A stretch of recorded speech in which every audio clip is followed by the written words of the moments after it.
Well, Tide Talk Web is back. What's going on, Dad? Hey, I was watching the game, but it's going to go down to the wire, I think. Yeah, both teams are good. They're honestly at this point they're the two best teams in the country, and I think you're right. I think it's going to go down to the fourth quarter. Yeah, I mean, make it's it make Alabama's loss look so bad if they win. Miami's defensive line is the most nasty defensive line I've probably seen in 5 years. Honestly, Yeah, those guys will. A bunch of them will be playing on Sundays. I would say almost every one of those guys will get drafted and be playing in the next level eventually. I would But think.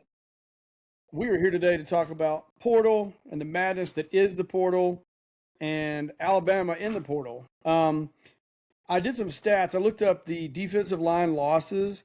Obviously, you had Tim Keenan. He ran out of eligibility. You have James Smith, who was portal. Kelby Collins, who was portal. LT Overton ran out of eligibility. Keon Keeley, portal. Jordan Renaud, portal. Quay Rusaw, portal. Noah Carter, portal.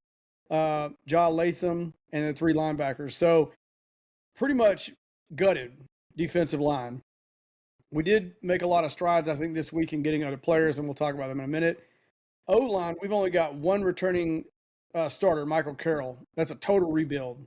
Pretty much both lines are total rebuilds. Now, we did get I thought he's a very big improvement. He didn't start a lot at South Carolina because he was sitting there in front of Stewart, which Stewart's a first round draft pick, and the other guy on the other side is the same as well.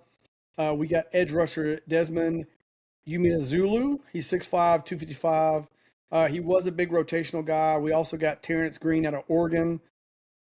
He's done 15 games played. He's 6'5", 330.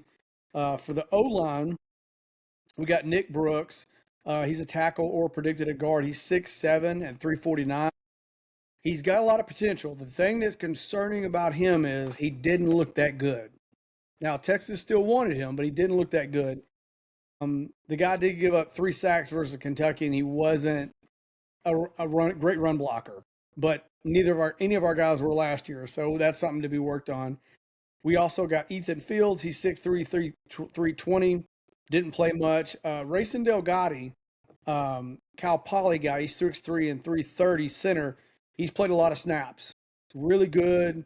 He's got a mean streak in him, so I think that's good. We also got Noah Rogers at wide receiver. Uh, Caden Strayhorn, he's 6'2", 308 at Michigan for offensive line. We got Ty Haywood, who we tried to get last time. Didn't play much OL, but he's a great talent. He's got all the skill sets. We got to develop them.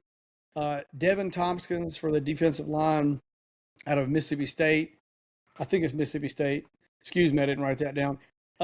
Kendrick Bentley Jones, defensive line. We got him. Caleb Smith, defensive line. We also got Caleb Woodson at linebacker out of Virginia Tech. He's got a lot of potential. I think he could be a good one. We also got Carmelo O'Neal, cornerback out of Mercer, big kid, a lot of potential. From what I'm looking at, especially on the offensive line, it looks like the left side offensive tackle is Haywood. Offensive guard is Will Sanders. Center is Rayson Delgatti.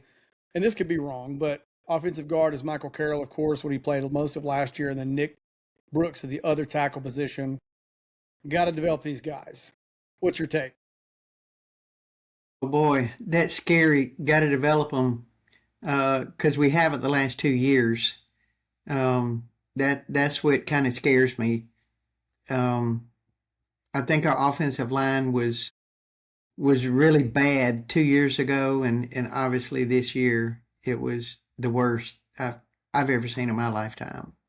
So you're starting out brand new. We have no idea how these guys are going to gel or if they will, and I'm I'm just not real confident in our offensive line coach. See, he hasn't shown me anything. And as far as the defensive line coach, I know we've got an Alabama guy in there, but I haven't been too impressed there either. I know there's some people available. I don't know if there's going to be any coaching changes. I hope there are. Um, but I hope to find out something next week. Because after this game is over, the portal will be open for those guys, for I don't know how many days, a week or so. But after that, maybe we can announce some hopeful coaching changes. Yeah, several contracts come up in February, so we'll see. I've heard certain things out of contacts of mine that that Greg Byrne is just going to go with the group, and we need to get away from Saban and Sabanites and all that. And I get it, but you know what? If your offensive line is one of the worst you've seen in 20 years, the guy you've got, Kapovic, has gotten worse with the same players with nothing but 4 and 5 stars. He barely could get 90 yards a game at Michigan State as their offensive line coach. I don't have a lot of hope for next year. And if it doesn't rapidly improve, I don't want to have to get a whole new line next year. Now I know that we're in the portal days, and I'm gonna say some things that and I think we need to fire Kapovic, like honestly. But I do think that the talent we got is good talent. I do think they're good players, and a lot of them are from bigger schools, which makes me feel better. Now that doesn't necessarily mean just because they're from a big school they're gonna be great. The thing that concerns me is developing them. It's not even the talent; it's can we develop them, and that's concerning on the offensive line is from Coach Cap. But I know a lot of people are all worried about, well, Alabama's losing everybody. We're getting gutted. Well, let me just show you some talent here and some numbers I pulled up from the portal. The number one team, everybody's like, oh, they're going to be so great, LSU. They lost 37 kids to this portal, all 4 and 5 stars. For the misgivings of Brian Kelly, he could recruit. He was always top 3, always, well, 3 to 5, always. And they got gutted. I mean, absolutely gutted all positions. They lost 37 kids outgoing. They got 37 incoming, or sorry, 38 incoming. So who's to say those kids are going to gel? There's no proof of that. I mean, there's tons of teams like ask Texas Tech how much spending money in Texas. Will that get you to the playoffs? Maybe, maybe not. Ole Miss, they've got 21 outgoing kids, good talent. They got 25 incoming. Texas, who's got all this money, and they claim to be great evaluators of talent, they got 26 outgoing kids in this portal, and they got 16 incoming. Ohio State, 34 outgoing kids, all of them 4 and 5 stars. 34 outgoing, only 16 coming in. Penn State, now we know they lost their coach. So did Oklahoma State. But Penn State's losing 47 kids. Wow. And they got 36 incoming. Oklahoma State, we know they lost their coach. They have 64 outgoing kids and 53 coming in. So that say this to say that all those kids going out, that's a lot of talent. That's a lot of talent out into the stratosphere. At one time they said there was like 6,000 kids in the portal. That's a ton of talent going everywhere. And if you go look at these schools, like I just did a minute ago, Ohio State, LSU, Texas, a lot of those kids still haven't been picked up. They're still looking around. They're still shopping around. Now, you can still sign all those kids through the February signing period like you can high school. You can still sign those kids because they're not picked up yet. So all that talent is out there commingling. And everybody's still working the phones. Bama's working the phones. Everybody is, I promise you. Now, I know everybody was upset and we got to get talent. I'm not really upset about the talent difference. I'm more upset about the development. That's what I'm upset about. And we need to develop an offensive line. We need to develop a run game. That's something that's got to be figured out. That's crucial for next year. That's concerning. The talent leaving is not concerning because I just pointed out by that whole list, everybody's getting gutted. There's nobody. It's not like Ohio State is getting their recruiting class from high school and everybody's magically staying. Or Texas. That's not happening. So it's up to our coaches to evaluate the talent, get them, and develop them. And if you look at a lot of even LSU's guys coming in, they got guys coming in from Troy. They got guys coming in from like random places you've never heard of before. So I mean, they got some SEC guys coming in too. They're spending some money here and there, especially at quarterback. But like I said, they're not getting all the top SEC talent either. So it comes down to, can we develop them? There's a reason Lane Kiffin's paying some of his coaches $2 and $3 million a piece, assistant coaches, because he knows they can develop. We need to find a few of those pieces, whether it be offensive line coach and maybe after next year, offensive coordinator. Um, but that's what's going to be tasked with us. Can we develop what we get? It's not about getting all the 5-star kids because, that's what Texas A&M does, or sorry, that's what Texas Tech does all the time. And one quick statement about it: Saban was talking. It was very funny.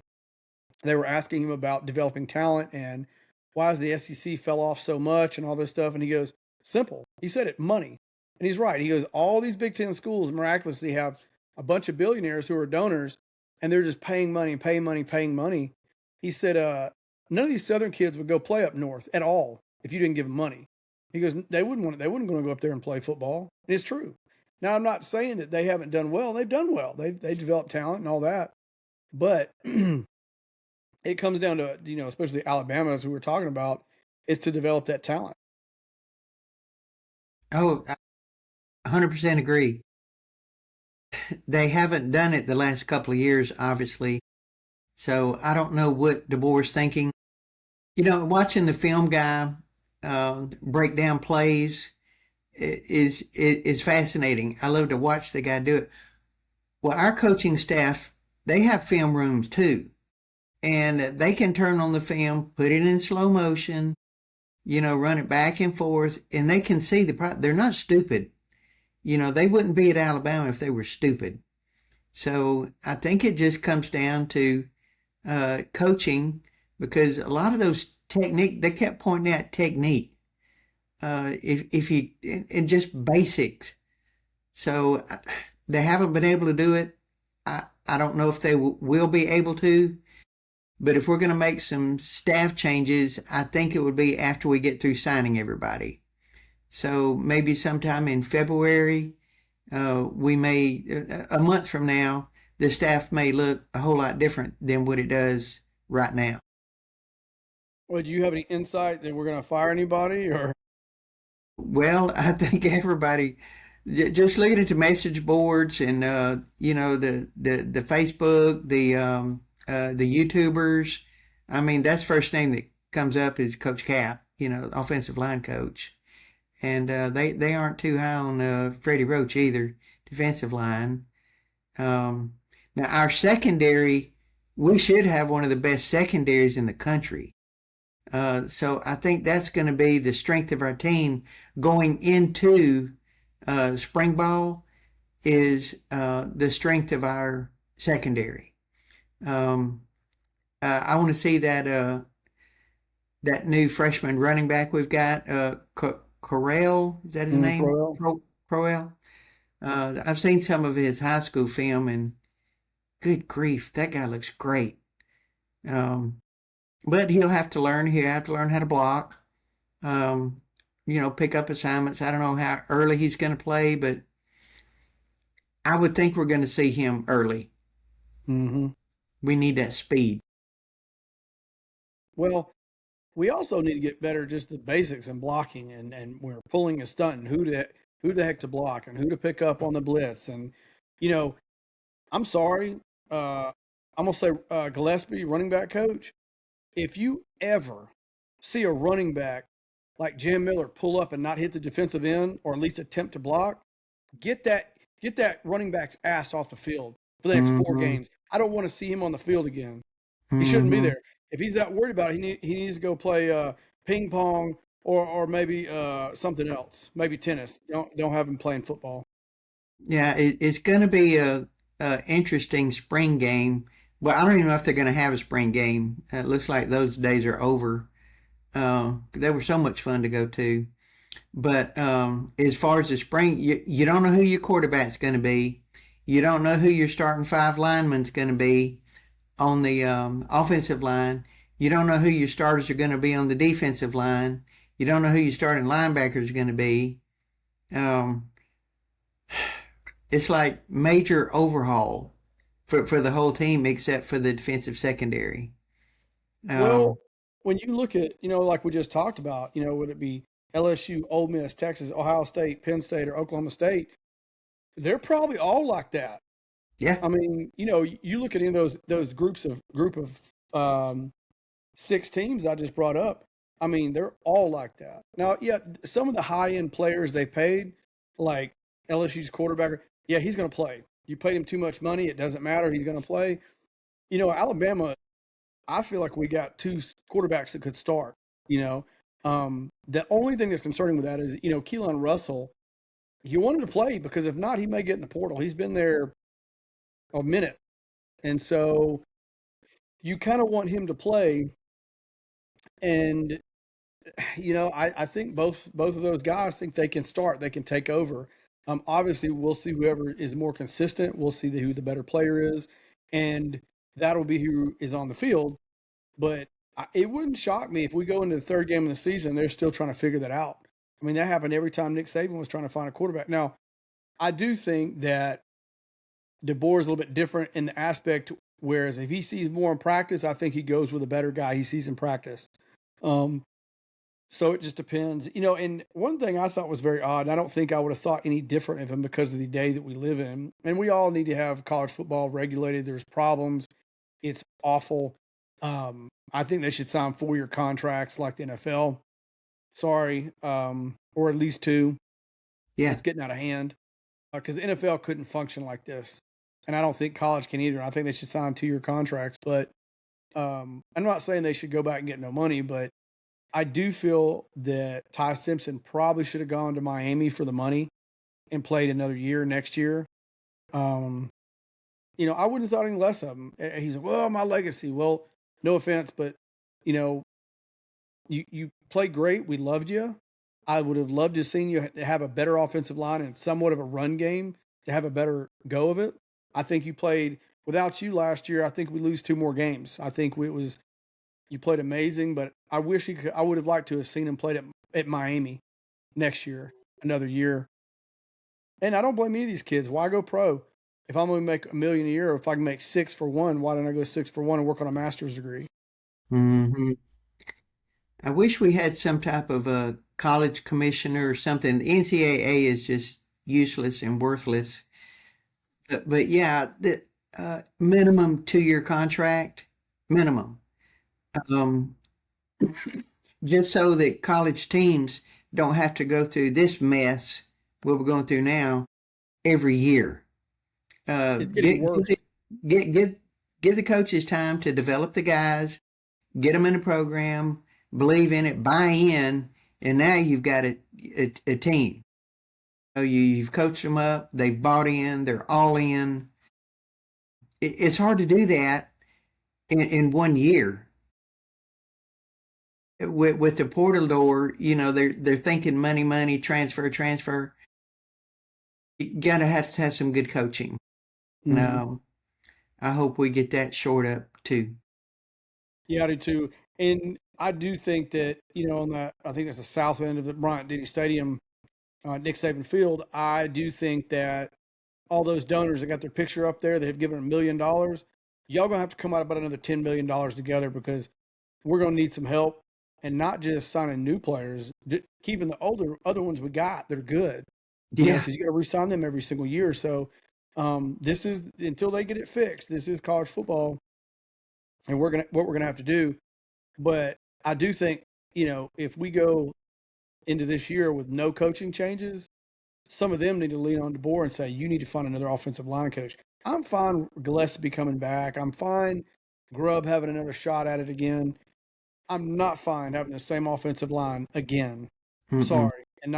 I'm sorry. The talent he had, you can't tell me we couldn't have somehow got 100 yards a game. I'm sorry. Or at least 90. That is unacceptable. Mm-hmm. In the last 3 games of the season, we got belt to ass, and there's no excuse for that. Sorry. Shouldn't come out of a game with negative yards rushing. 100%. I'm not asking you to go be like Arkansas. Nobody's asking you to go be like Arkansas, the number 1 rushing team. We're asking you to be somewhat balanced. It lost us games. Mm-hmm. Yeah. No, I agree. If DeBoer doesn't make changes in the coaching staff, I think he's really going to be on a hot seat next year. I really do. Because we're going to play 9-game SEC season. Of course, everybody's in the same boat. They're all trying to, put together a team quickly. But I don't think he's on a hot if seat, we but you drop need 4 or 5 games. y- you're not on the hot seat, but I think you need to show competency. And if people like me and you, they're sitting on our couches playing armchair quarterback here once a week on a podcast, can clearly see it. We can clearly see stats. We can clearly see what he did at Michigan, and it's getting worse here. He ain't the answer. Right? It's just not. You got better guys out there floating around that are unemployed than him. Hmm. You know, I Yeah, guarantee you could go to Iowa and pay that coach, the Joe Moore award winner last year, more money than he's making now. And yeah. and he had a bunch of undersized, slow offensive linemen. Now he's a bulldog. He's like, if you go look at him, he's like Sal Sinceri.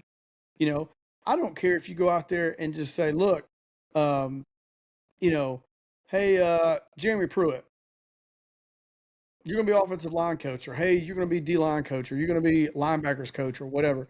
Bring some of Hmm. those guys in and make everybody's asshole sweat. Hmm. And you bring those guys in to change the tone, to change the attitude.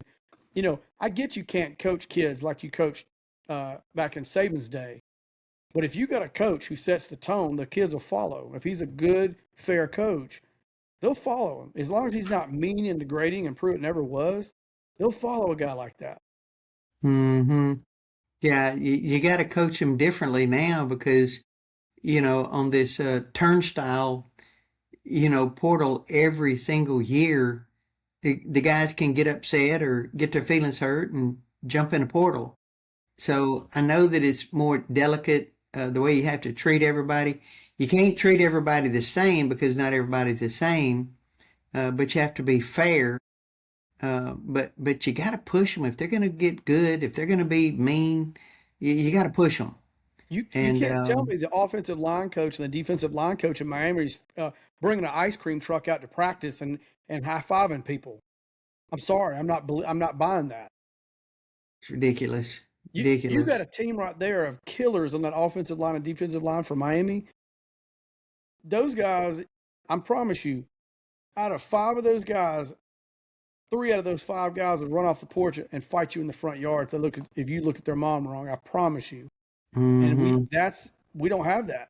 No, and nobody's scared of us anymore. We used to, when we'd run that team out on the field, it was intimidating. Nobody wanted to play us. Hmm. Now everybody wants us to, come in for homecoming. A lot of it's money, a lot of it's portal, but there's a lot of it has to do with attitude.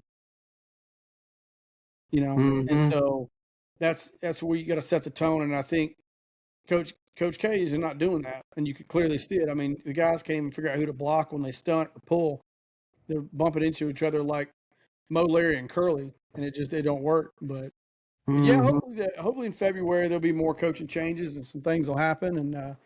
And that's the update. The other update is there's potentially a big wide receiver. I know a lot of people think I'm crazy, but Yale. Um, he's got like 1,000 yards, and I'm pretty sure it's Yale. Excuse me if it's not Yale. I'm pretty sure it's Yale. And the guy had over 1,000 yards, primarily in an offense where they only run.